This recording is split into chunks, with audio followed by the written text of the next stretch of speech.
Muy buenas tardes, bienvenidos, bienvenidas. Mi nombre es Pamela Soto, académico en la Facultad de Medicina de la Universidad de Chile, y estoy acá con ustedes para hablar sobre una actualización del SEA de mama, del cáncer de mama, en la atención profesional de partería.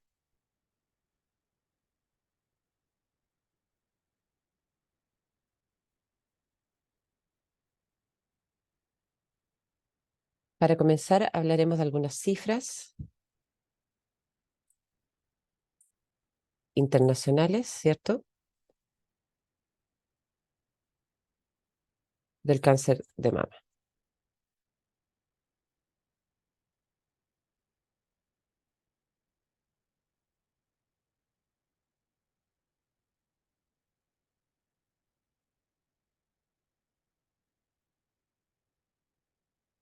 Acá. Entonces, respecto de las cifras mundiales, ¿cierto? Tenemos las cifras que nos da la Organización Mundial de la Salud y la Organización Panamericana de la Salud. Como cifras generales para el continente, ¿cierto? La OPS habla de que las Américas representaron casi una cuarta parte de los nuevos cánceres de mama, ¿cierto? En el año 2020. Eso es mucho.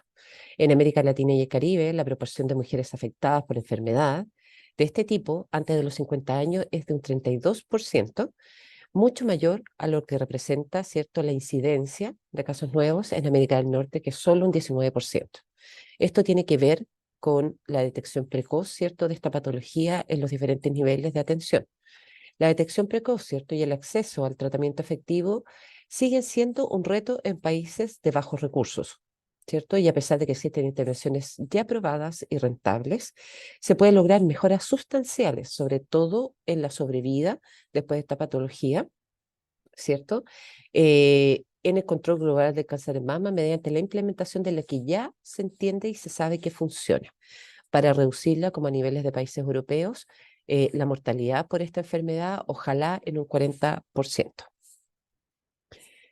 Respecto de las cosas generales, definiciones. El cáncer de mama es el crecimiento normal, ¿cierto?, y desordenado de células del epitelio de los conductos y lobulillos mamarios que poseen la capacidad, ¿cierto?, de formar tumores y de diseminarse a distancia, de hacer metástasis. Respecto de los tipos de cáncer, acá tenemos algunas imágenes de cáncer lobular, ¿cierto?, tanto invasivo como in situ, cáncer de los ductos mamarios, invasivos como in situ, cáncer de mama metastásico, ¿cierto?, angiosarcomas, perdón, cáncer de mama inflamatorio que afecta notoriamente la piel, ¿cierto? Y que es uno de los más agresivos y dolorosos también. Y la enfermedad del pezón, que es la enfermedad de Bayet. Respecto de la clasificación, para la clasificación, ¿cierto? Tenemos lo que llamamos TNM, que da razón del tumor, del tamaño del tumor, de los nódulos ganglionares afectados y de las metástasis a distancias. Acá en esta tabla, ¿cierto? Tenemos la clasificación T del 1 al 4, donde la T1 significa que es un tumor menor o igual a 2 centímetros, y el 4, ¿cierto?, que es de cualquier tamaño con extensión directa a la piel o la pared torácica. En cuanto a los linfonodos, la N, tenemos la clasificación 0, que es sin compromiso metastásico axilar, y obviamente la N1, 2 o 3, que hay metástasis más allá de la axila. Según la metástasis a distancia, tenemos la M0, que es sin metástasis a distancia, y obviamente M1, ¿cierto?, la clasificación que nos habla de afección de otros órganos fuera de la mama. Respecto de los estadios, ¿cierto? Tenemos del estadio 0 al estadio 4, donde el estadio 0 no se ven estas clasificaciones del T, tenemos un N0, un M0, pasando por el 1, 2A, 2B, 3A, 3B y 3C, para finalmente llegar al estadio 4, que es un tumor de cualquier tamaño, afección de nódulos linfáticos en cualquier región, ¿cierto? Y de cualquier tamaño y en diversos números. Y el M1, donde hay órganos a distancia afectados, como puede ser pulmón, cerebro, huesos, etcétera.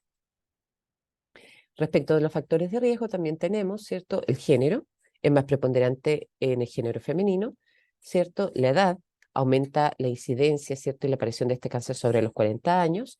La predisposición genética por mutaciones de genes agresivos como son el BRCA1 y BRCA2, factores hormonales de la mujer, por ejemplo, menarquia precoz, menopausia tardía, nuliparidad, ¿cierto? Uso de anticonceptivos orales, alguna proliferación benigna dentro de la mama que pueda ser predisponente de algo benigno después, y factores ambientales como exposición a radiaciones. Consumo de bebidas alcohólicas, dentro de otros, tejido mamario denso y también hábito tagádico. Respecto de los factores protectores, aunque parezca raro nombrarlos, tiene que ver con revertir todas estas condiciones predisponentes al cáncer de mama, aumentando los estilos de vida saludables, ¿cierto? La vida sana, una dieta equilibrada, ejercicio, sumado a los controles periódicos, ¿cierto? Con ginecólogo, matrona, partera, obstetriz, anuales, ¿cierto? Sobre todo en pacientes que tengan alguna predisposición genética u otra. Respecto de los signos clínicos, tenemos que son todos aquellos cambios o alteraciones que se pueden detectar a través del autoexamen de mama o durante los controles anuales, ¿cierto? A través del examen físico de la mama, ¿cierto? O a través de los exámenes complementarios de detección precoz como son la mamografía, a través de profesionales acreditados en el área de ginecobstetricia. Estos signos pueden ser endurecimiento, bulto o yuelos en la mama, hendiduras, enrojecimiento y secreción de cualquier tipo por el pezón, retracción del pezón, crecimiento vascular, ¿cierto?, de venas en la mama que sea muy notoria, piel de naranja, masa palpable, cambio de la forma de la mama o erupción o enrojecimiento cutáneo. Respecto del diagnóstico, ¿cierto?, de los exámenes diagnósticos, tenemos el autoexamen de mama. Acá están en diferentes etapas, donde la paciente primero se tiene que mirar frente al espejo con los brazos levantados y luego en la cintura, luego ponerse una de las manos detrás de la cabeza y con la mama contralateral examinar el pecho, ¿cierto? Luego también se tiene que examinar acostada la mama y debe hacerse una palpación en forma circular de acuerdo a las manecillas del reloj, de dentro de la mama hacia afuera y también de arriba hacia abajo. Exámenes de detección precoz también en mujeres de 40 años o más, ¿cierto? La mamografía, ecografía mamaria, en caso de complementar algún estudio, y como confirmación diagnóstica están las biopsias. La mamografía es un examen de imagenología, ¿cierto?, que nos muestra a la mama en diferentes cortes para detectar cómo está la forma de las estructuras o la presencia de microcalcificaciones o tumoraciones. Respecto de esos hallazgos de la mamografía, tenemos la clasificación BIRATS. Los BIRATS van del 0 al 6 y el BIRAT 0 es un estudio que amerita ser complementado con otro método de imagen como la ecografía mamaria, pasando hasta el final por el BIRAT 6, que es un estudio en pacientes conocida portadora de procesos carcinomatosos de la mama, ¿cierto? Estudio que se hace con fines solamente de seguimiento y de tratamiento neoadyuvante o paliativo. Para la confirmación diagnóstica, ¿cierto? Siempre tenemos la biopsia. Estas biopsias son de distintos tipos, de punción con aguja fina o BPAAF, ¿cierto? La biopsia asistida por vacío, la biopsia abierta, ¿cierto?, que se hace dentro de la cirugía, como la biopsia rápida y la diferida, y la biopsia core.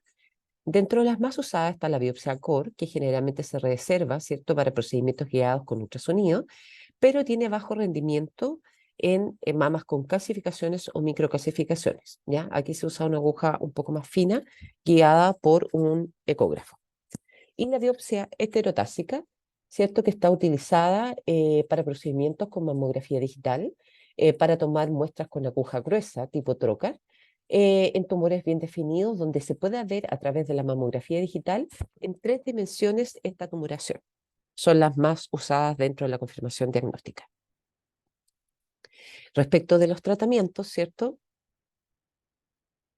tenemos la hormonoterapia, terapia biológica, la quimioterapia y la radioterapia. Estas tienen que ser usadas de acuerdo al tipo de cáncer y de los receptores hormonales presentes o ausentes en esta tumoración. Ya la hormonoterapia impide, ¿cierto?, que las células cancerosas obtengan las hormonas de las cuales puedan crecer. La terapia biológica se utiliza para aumentar o mejorar el sistema inmune, sobre todo de manera de ayudar, ¿cierto?, a controlar los efectos secundarios de otras terapias como la quimio y la radioterapia.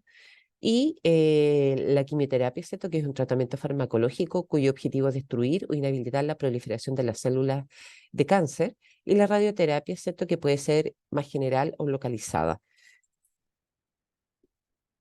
En relación, ¿cierto? A la parte de la cirugía, tenemos cirugías que son un poco más conservadoras y locales, como la tumorectomía, ya que acá se muestra en la primera imagen, o la cuadrantectomía, no, no afectando el resto de la mama.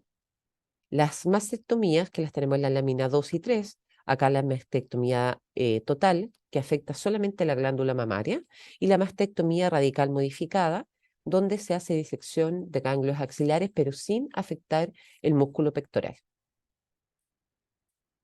Respecto de nuestro rol profesional, ¿cierto? Tenemos diferentes niveles de atención. La atención primaria o abierta, el nivel secundario, ¿cierto? Que son policlínicos especializados adosados a los hospitales, donde están em, los especialistas, y los hospitales, ¿cierto? Con sus pabellones, que para nosotros sería a nivel terciario. Pero respecto de la prevención, tenemos la prevención primaria, que se hace para evitar factores de riesgo y reconocerlos a tiempo, promover estilos de vida saludable, promover una alimentación baja en grasas, disminuir el consumo de alcohol, aumentar la actividad física, educar y sensibilizar sobre el cáncer de mama, haciendo campañas, educación, charlas en la comunidad. La prevención secundaria, ¿cierto?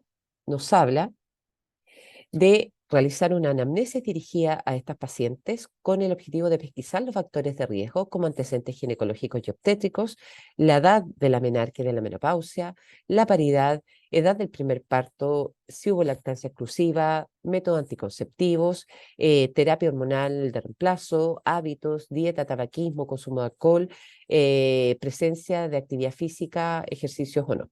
El motivo de la consulta, ¿cierto? Antecedentes personales de cáncer de mama, revisar las mamografías y ecografías mamarias anteriores, si es que las hubiese, y revisar también los antecedentes de cáncer a nivel familiar, como son el cáncer de mama, la línea materna, ¿cierto? De ovario o próstata.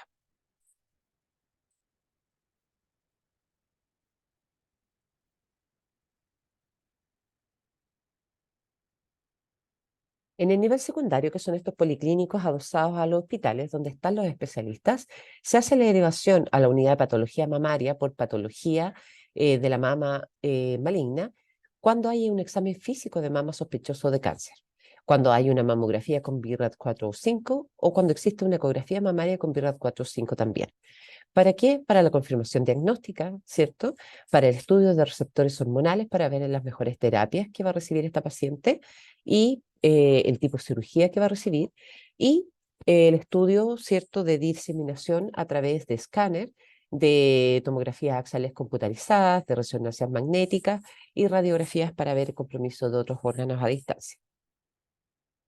En el nivel terciario, nuestro rol profesional, ¿cierto?, de partera, matrona, obstetriz, tiene que ver con el ingreso preoperatorio, donde se hace anamnesis, examen físico, exámenes preoperatorios de sangre y orina, imágenes también, una lista de chequeo para la preparación preoperatoria, ¿cierto?, aplicación de pautas de riesgo de caída, de úlceras por presión y de procesos tromboembólicos periféricos.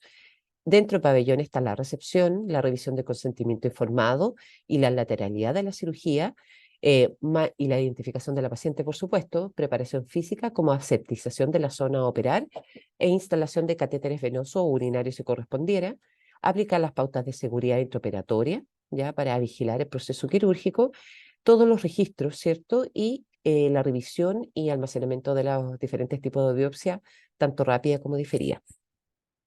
La recuperación posanestésica nos habla de aplicar las pautas de valoración, ¿cierto? Posanestésica, tanto motora como cognitiva o de sensibilidad, además de las pautas de valoración de dolor como la escala de EVA, la monitorización continua de signos vitales y control de la uresis, para llegar finalmente a la hospitalización postquirúrgica y el alta, donde se hace educación, ¿cierto?, de estilo de vida saludable, de manejo de drenaje, si es que fuera necesario. Se le entrega la documentación como epicrisis y licencia médica o reposo laboral, indicaciones de régimen, de alimentación, de fármacos, ¿cierto?, analgésico, antiinflamatorio, y cuándo van a hacer sus controles posteriores postquirúrgicos y después con el rescate de la biopsia. Respecto del alta y seguimiento, acá tenemos seguimiento y controles postoperatorios, primero cada 6 meses los 3 primeros años, luego un control anual.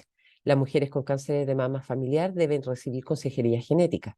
En cada control nosotros debemos realizar, ¿cierto?, una anamnesis, un examen físico de la mama, revisar exámenes, ¿cierto? Realizar la mamografía sí, no antes de los 6 meses después de terminar la radioterapia y posteriormente serán cada 6 o cada 12 meses según corresponda.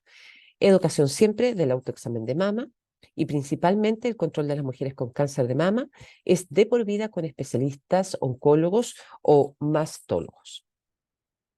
Para finalizar, ¿cierto? Están las guías ministeriales del Ministerio de Salud de Chile del año 2015, ¿cierto? Donde salen los plazos, las derivaciones y qué tipo de patología o alteraciones derivar. Las páginas, ¿cierto? Donde sacamos las cifras de la Organización Panamericana de la Salud y de la Organización Mundial de la Salud del año 2020. Y respecto de las láminas, ¿cierto? Que acompañan esta presentación, están referidas al pie de cada diapositiva. Ha sido un gusto estar con ustedes. Nos vamos a estar encontrando prontamente en el foro. Cualquier consulta, nos encontramos por ahí y les doy las gracias por su asistencia y por su escucha. Nos vemos en una próxima oportunidad. Muchas gracias.